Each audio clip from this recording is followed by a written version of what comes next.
La siguiente es una presentación de El Mundo de Mañana. Bienvenidos al Mundo de Mañana. Muchas personas conocen la Biblia y a su figura central Jesucristo, pero muy pocos entienden su mensaje. La mayoría del mundo celebra su nacimiento el 25 de diciembre, lamentan su muerte el Viernes Santo y celebran su alegada resurrección el domingo durante Semana Santa. Aquellos que dicen ser sus seguidores superan los 2.000 millones, aunque estos que profesan el cristianismo se han olvidado hace mucho del mensaje de su fundador. ¿Y usted? No crea estar tan seguro.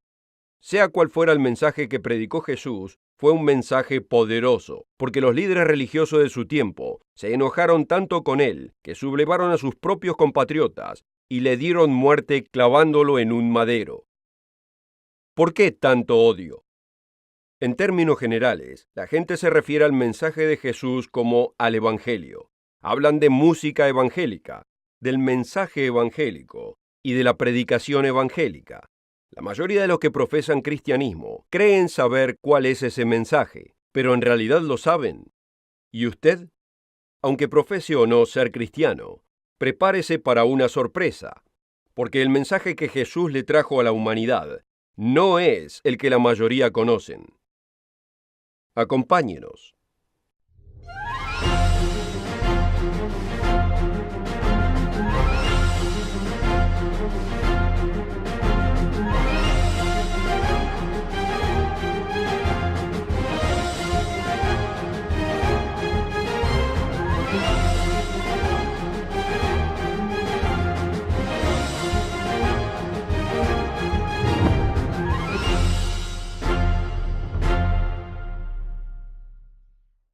Bienvenidos nuevamente al Mundo de Mañana.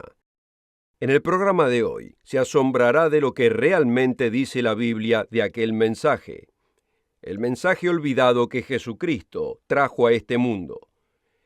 La palabra evangelio es una antigua palabra que significa buenas nuevas, y en realidad su mensaje son buenas noticias.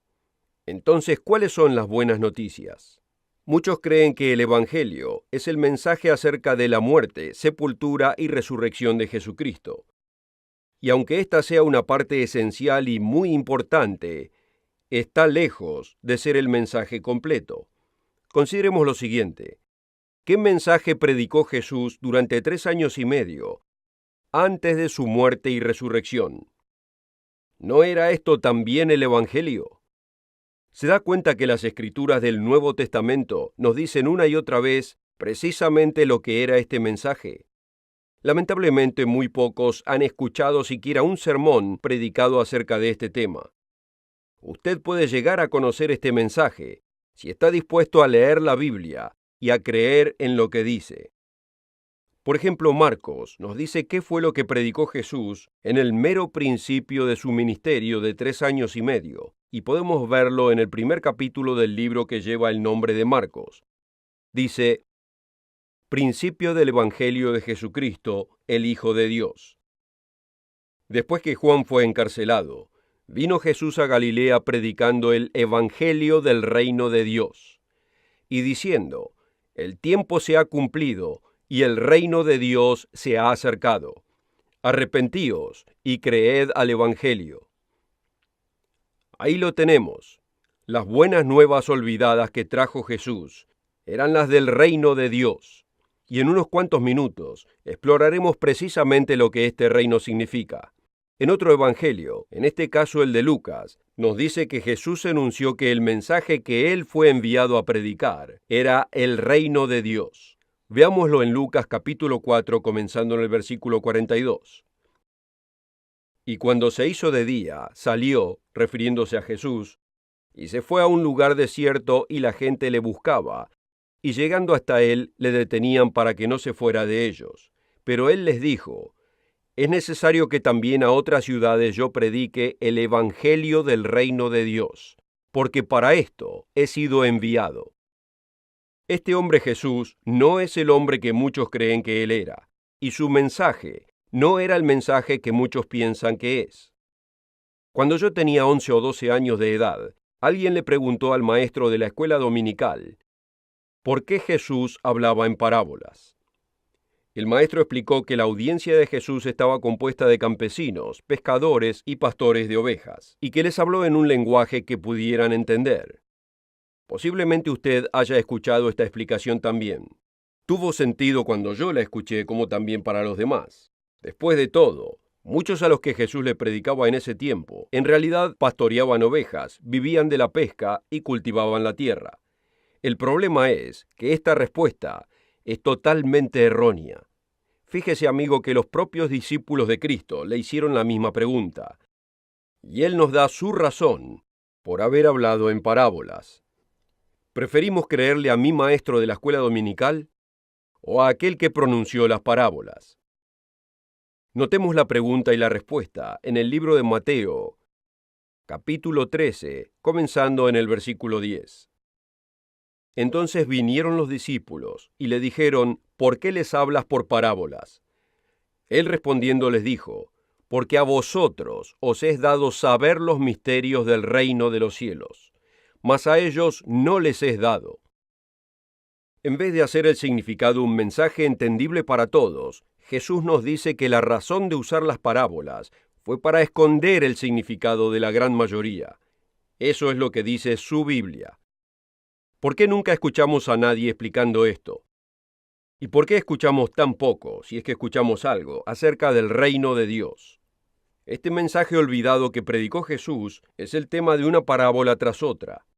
En Marcos 4, versículo 26, Jesús comienza una de sus parábolas del siguiente modo. El reino de Dios es como cuando un hombre echa semilla en la tierra. En el versículo 30, él presenta la parábola de la semilla de mostaza con la siguiente pregunta.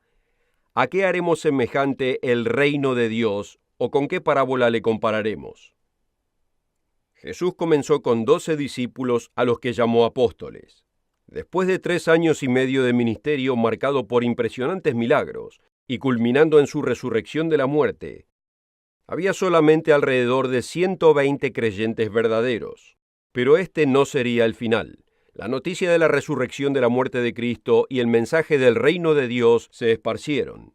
Para cuando el apóstol Pablo arribó en Macedonia, los apóstoles fueron acusados de alborotar a todo el mundo, como nos dice en los Hechos capítulo 17, versículo 6. Jesús habló acerca del reino tan seguido que la gente pensó que Él lo establecería en ese momento, y entendían que sería un reino literal. Pero no entendieron el momento o la manera en que sería establecido. Dice, y oyendo ellos estas cosas, él prosiguió y dijo una parábola, por cuanto estaba cerca de Jerusalén, y porque ellos pensaban que pronto se manifestaría el reino de Dios. Dijo pues, un hombre noble partió a una provincia lejos para tomar para sí un reino y volver. Luego continuó diciendo que él llamó a sus sirvientes, les dio unidades de dinero para que negociaran hasta que él retornara para recompensarlos y establecer el reino. Vamos a regresar a esta importante parábola más adelante durante el programa. Pero primero, notemos lo que realmente es este olvidado reino.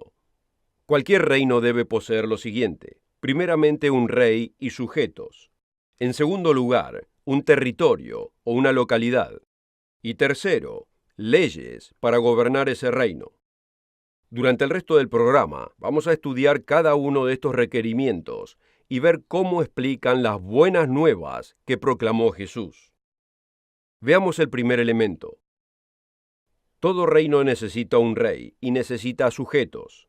En la noche que fue traicionado Jesús, fue llevado ante Pilato, quien era el gobernador romano de Judea en ese momento. Ahí él fue acusado. Y en Juan capítulo 18, versículo 33, gracias a Pilato, entendemos el foco de estas acusaciones. Él le preguntó a Jesús, ¿eres tú el rey de los judíos? Ahora notemos la respuesta de Jesús en los versículos 36 y 37. Mi reino no es de este mundo.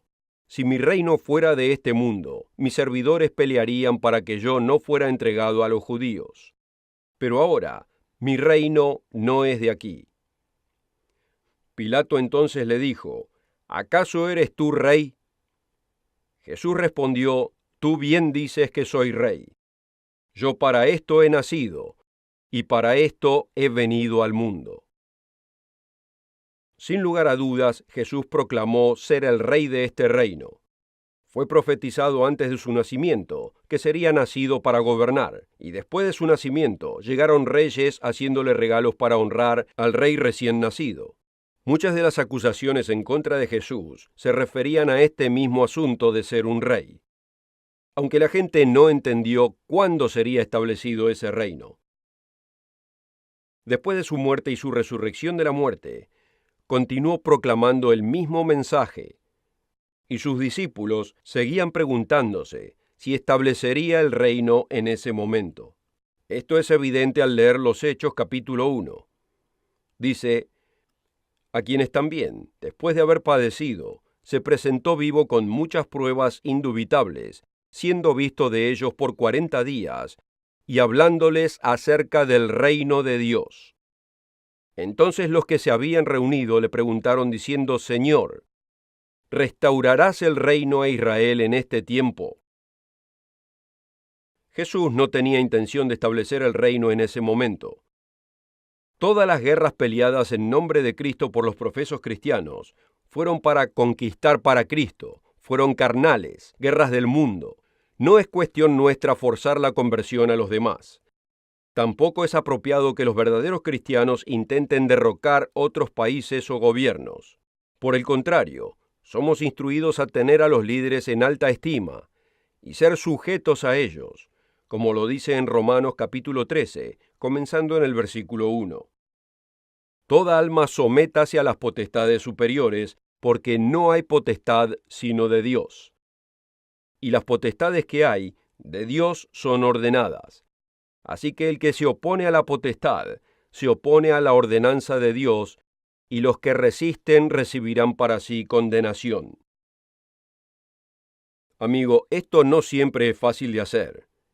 Pero si creemos en la Biblia, y si vivimos por fe, y si obedecemos sus instrucciones, sabemos que nuestras vidas serán mejores a largo plazo como resultado.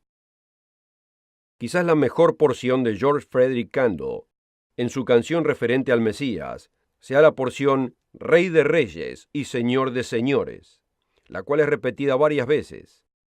Esta frase viene del Apocalipsis capítulo 19, versículo 16. ¿Pero qué significa? Se va a llevar una gran sorpresa.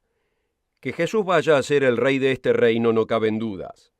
Pero si Jesús es el rey, ¿quiénes son los reyes de los cuales Él será rey? Aquí es, amigo, donde el mensaje del reino de Dios se torna realmente asombroso. Lo que le presentaré aquí es algo que probablemente nunca haya escuchado, aunque está todo aquí en las páginas de la Biblia para cualquiera que quiera leerlo. La oferta de hoy es absolutamente gratis, sin costo ni obligación. Visítenos en elmundodemañana.org. Encuéntrenos en Facebook y síganos en Twitter.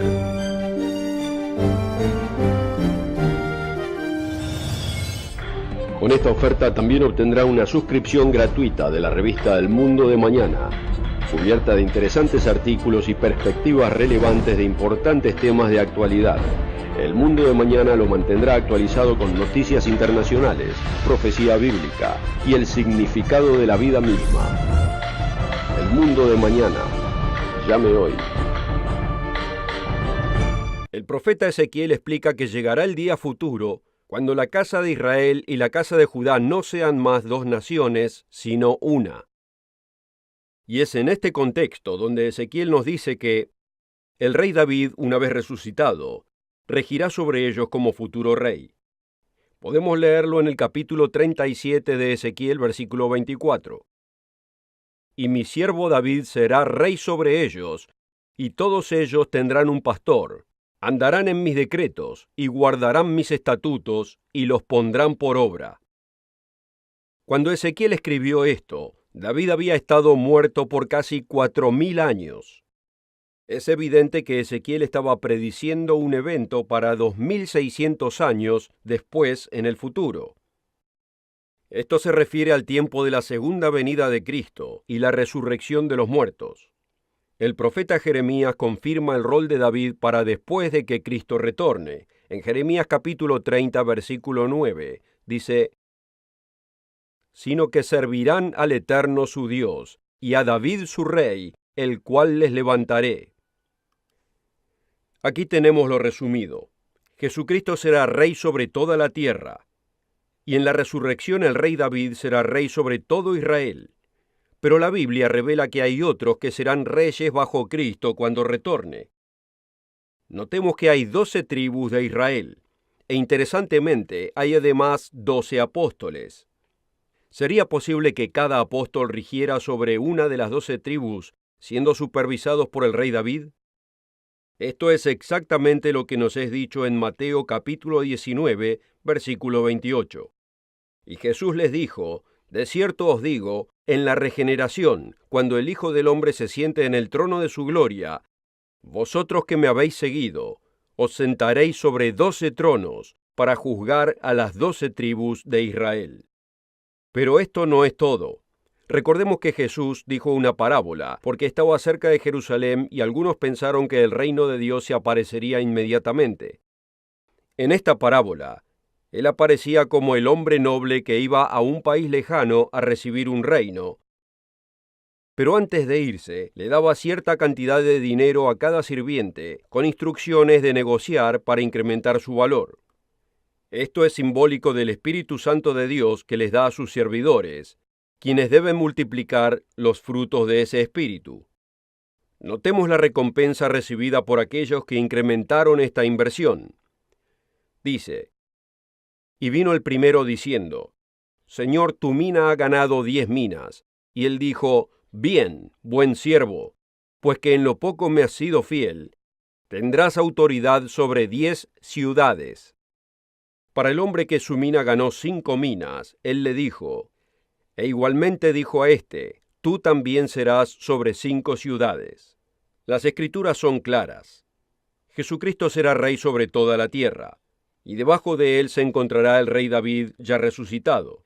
David además tendrá a cargo a los 12 apóstoles, quienes regirán sobre cada una de las 12 tribus de Israel. Y a otros les será dada responsabilidad sobre varios números de ciudades. Este es un patrón que vemos sobre todas las naciones de la tierra. Así que ya vemos quiénes serán los gobernadores de este reino. Pero por supuesto un rey sin sujetos no puede reinar sobre nadie. Así que ¿quiénes vivirán bajo estos gobernadores? El profeta Zacarías responde a esta pregunta en el capítulo 14.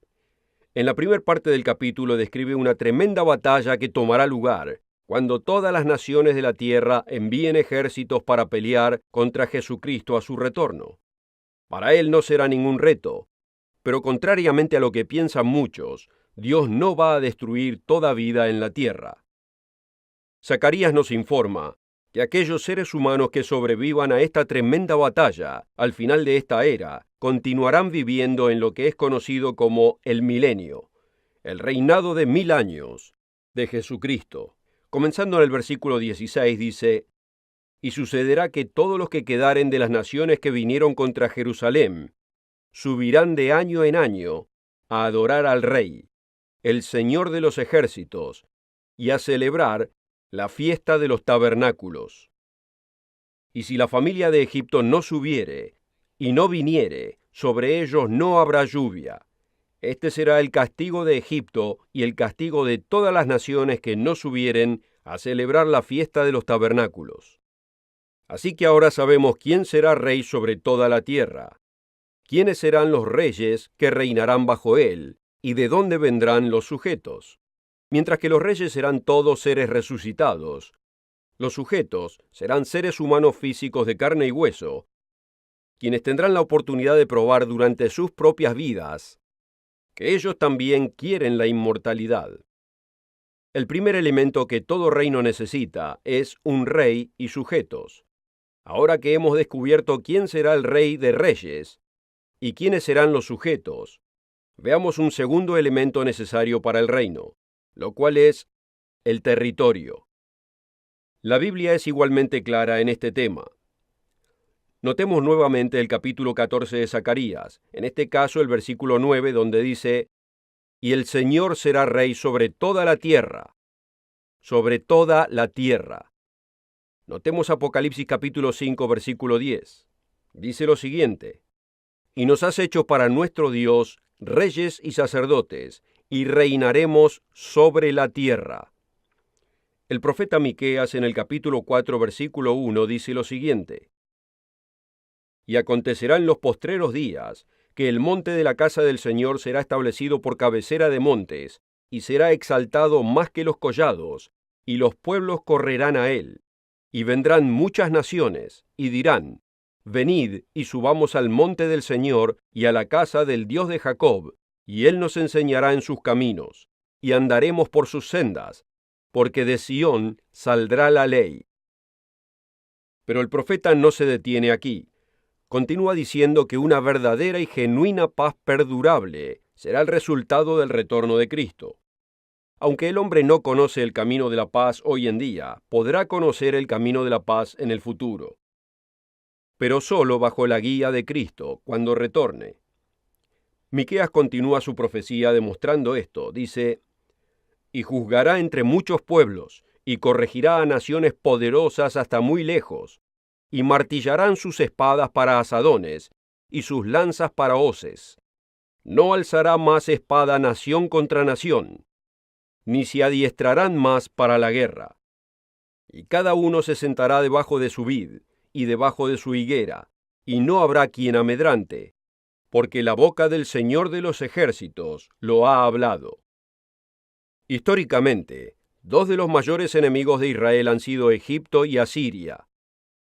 El profeta Isaías en el capítulo 19, versículo 23, nos dice que estas naciones, Israel, Egipto y Asiria, en aquel tiempo vivirán en armonía bajo la bendición de Dios. Dice: en aquel tiempo habrá una calzada desde Egipto a Asiria, y los asirios entrarán en Egipto, y los egipcios en Asiria, y los egipcios servirán junto con los asirios. En aquel tiempo Israel será un tercero con Egipto y con Asiria. Será bendición en medio de la tierra, porque el Señor de los ejércitos los bendecirá diciendo: bendito el pueblo mío Egipto, y el asirio obra de mis manos, e Israel mi heredad. Amigos, el mensaje olvidado es el reino de Dios, y no será en el cielo como muchos asumen, sino que será aquí en esta tierra, y es un verdadero reino que se establecerá al retorno de Cristo.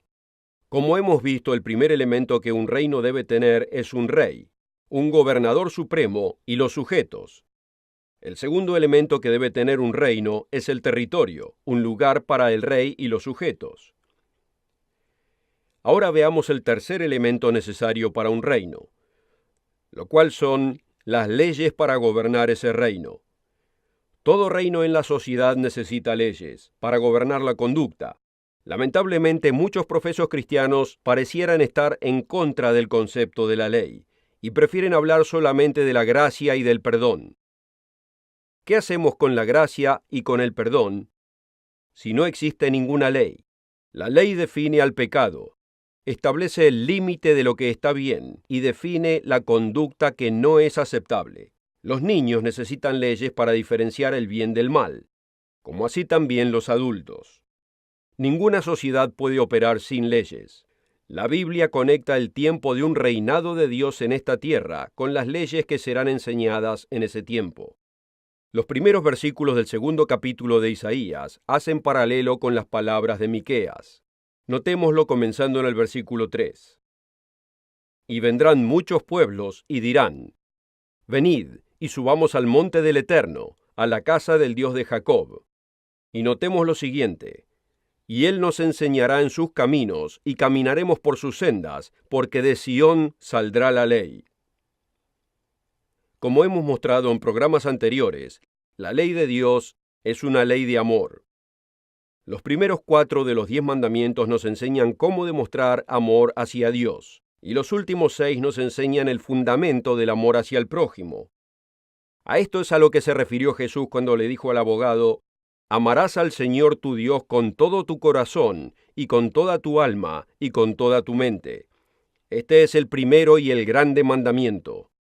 Y el segundo es semejante a este: amarás a tu prójimo como a ti mismo. De estos dos mandamientos se desprende toda la ley y los profetas. Hagamos una revisión. Jesucristo será el Rey de este reino. Los servidores de Cristo, que serán resucitados, gobernarán bajo Él y colectivamente gobernarán sobre seres humanos físicos. El territorio, el lugar de este reino será esta tierra. Las leyes que gobiernen en este reino serán las leyes de Dios, con los 10 mandamientos como base.